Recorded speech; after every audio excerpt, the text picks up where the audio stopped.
Movie की शुरुआत में हम देखते हैं कि सूरी अपने टेक्नोलॉजी से टिचाला को ठीक करने के लिए उसका कोर बनाने की काफी कोशिश कर रही होती है, क्योंकि टिचाला एक अननोन बीमारी से पीड़ित था। लेकिन लाख कोशिश करने के बावजूद भी सूरी उसका कोर बना नहीं पाती, जिससे टिचाला की मौत हो जाती है। फिर हमें उसका एक बहुत ही इमोशनल फ्यूनरल को दिखाया जाता है, जिसमें सभी पूरी तरह से टूट चुके थे। अब यहाँ से कहानी शिफ्ट होती है 1 साल बाद, जहाँ एक ओशियन पे वाकांडा के आउटरीच सेंटर पर फ्रांस के कुछ मिलिट्री फोर्स पहुंचते हैं जो वाइब्रेनियम चुराने के लिए आए थे। लेकिन तभी वहां पर होकोया और उसकी टीम आकर उनको रोक लेती है। फिर आगे इसी चीज को वाकांडा की क्वीन रमांडा यानी कि टिचाला की मोम एड्रेस करती है यूनाइटेड नेशंस के एक हियरिंग में। अब यहाँ हमें पता चलता है कि सिर्फ वाकांडा पर ही वाइब्रेनियम की उल्का नहीं गिरी थी, बल्कि अटलांटिक ओशन पर भी गिरी थी, यानी कि अटलांटिक ओशन में भी वाइब्रेनियम मौजूद है। वहीं हम रीरी यानी हम आयरन हार्ट को देखते हैं, जिसने वाइब्रेनियम डिटेक्टर नाम की एक डिवाइस बनाई थी, जिसका इस्तेमाल करके यूएस गवर्नमेंट की टीम ओशन के अंदर जाते हैं वाइब्रेनियम को ढूंढने। अब वो काफी नीचे जाने के बाद ये सब टेलेकॉन सिटी के काफी नजदीक पहुंच जाते हैं,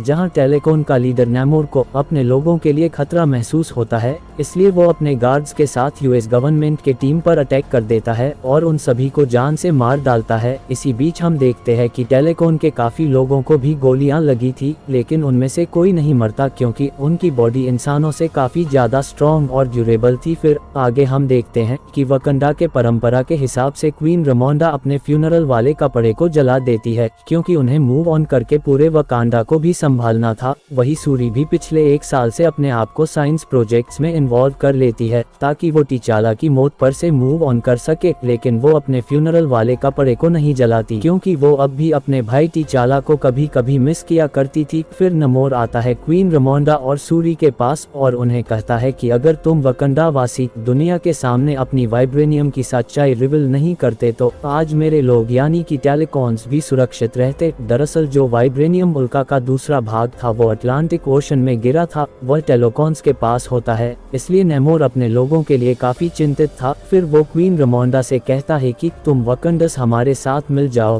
ताकि हम मिलकर दुनिया पर राज कर सके। लेकिन क्वीन मना कर देती है, जिससे नेमोर कहता है कि अच्छा ठीक है, लेकिन तुम मेरे लिए एक काम करो। मुझे पता चला है कि किसी साइंटिस्ट ने एक वाइब्रेनियम डिटेक्टर बनाया है, तो मैं चाहता हूँ कि तुम उस साइंटिस्ट को ढूंढकर मेरे सामने लाओ, ताकि मैं उसे जान से मार सकूं। ये सब सुनने के बाद सूरी और होकोया MIT में पहुँचते हैं, जहाँ रीरी स्टडी करती थी। उसके पास एक लैब भी होती है, जहाँ उसने अपने प्रोटेक्शन के लिए एक मार्क 1 आयरन हार्ट का सूट भी बना कर रखा हुआ था। लेकिन यहाँ हमें पता चलता है कि रीरी ने अपना वाइब्रेनियम डिटेक्टर USA गवर्नमेंट को नहीं दिया था, बल्कि उसकी एक टीचर ने उसकी परमिशन के बिना ही उन्हें दे दिया था। अब इसी बीच यहाँ गवर्नमेंट फोर्स पहुँचती है इन तीनों को पकड़ने, लेकिन ये सब भी बड़ी चालाकी से उनसे पीछा छुड़ाकर भागने लगते हैं। रेरे भी अपने मार्क 1 आयरन हार्ट के सूट को यूज करती है। अब यह तीनों उन सभी से पीछा तो छुड़ा लेते हैं, लेकिन फिर उनके सामने टेलेकॉन्स की सेना आ जाती है और उन पर कंटिन्यूअसली अटैक कर देती है, जिससे सूरी और रेरे बेहोश हो जाते हैं। अब यहाँ सिर्फ होकोया ही बची थी, जो नेमोर की कजिन नेमोरा से फाइट करती है, पर वो भी इसमें काफी घायल हो जाती है और नेमोरा उसको हरा के सूरी और रेरे को टेलेकॉन्स में ले जाती है।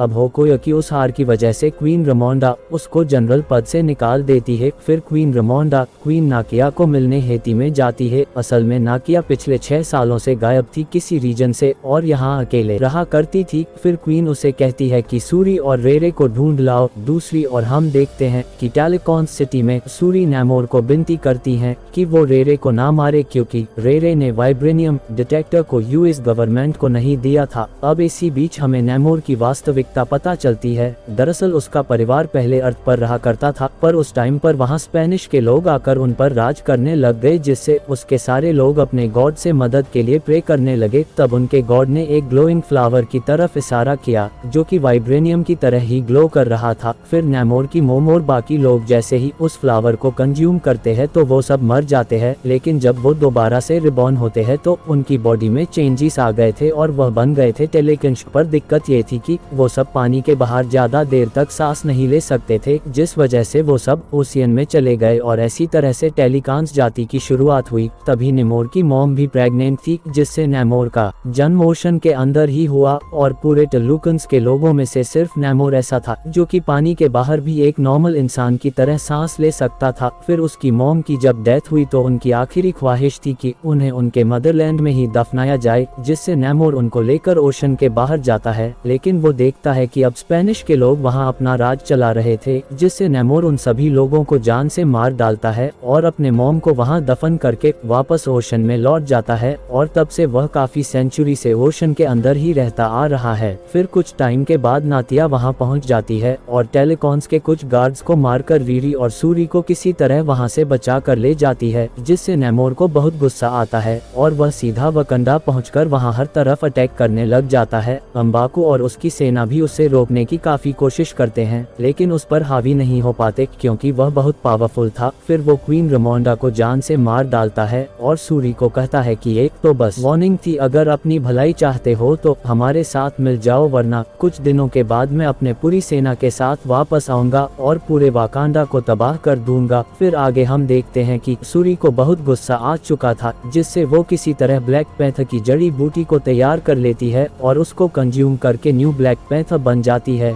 जिसके बाद वो अपनी वकंडीज की सेना के साथ एक शिप में बैठकर ओशन के बीचों बीच पहुंच जाते हैं, जहां टेलिकन्स मौजूद थे। अब इन दोनों टीम्स में एक लंबी फाइट चलती है। दोनों ही टीम एक दूसरे को कड़ी टक्कर दे रहे होते हैं और अब सूरी को यह पता चल चुका था कि नेमोर को उसकी शक्ति पानी से मिलती है और अगर वह पानी के बाहर भी फाइट कर रहा है तो उसकी बॉडी में कुछ ना कुछ पानी प्रेजेंट होती है। इसलिए उसको कमजोर करने के लिए सूरी उस पर एक बड़े से ड्रायर का यूज करती है ताकि उसकी बॉडी से सारा पानी सूख जाए। इसी तरह वो नेमोर को डिफीट कर ही देती है और उसे जान से मारने वाली होती है कि तभी उसे उसकी मॉम की बात याद आ जाती है, जिससे वह नेमोर को कहती है कि अगर तुम्हें जिंदा रहना है तो सरेंडर करना पड़ेगा, जिससे नेमोर उसकी बात मान जाता है और अपनी आर्मी के साथ वापस टेलिकांस में लौट जाता है। लेकिन जब उसे वहाँ पूछा जाता है कि तुमने सूरी के आगे हार क्यों मानी, तो वो कहता है कि मुझे पता है कि वकंडा पर कई सारे हमले होने वाले हैं और तब वकंडा को हमारी ही जरूरत पड़ेगी और तब हम उनका फायदा उठाएंगे। फिर आगे हम देखते हैं कि सूरी फाइनली अपने फ्यूनरल वाले कपड़े को जला देती है क्योंकि उसे भी अब मूव ऑन करना था। जिसके बाद अम्बाक्यू को वकांडा का किंग बना दिया जाता है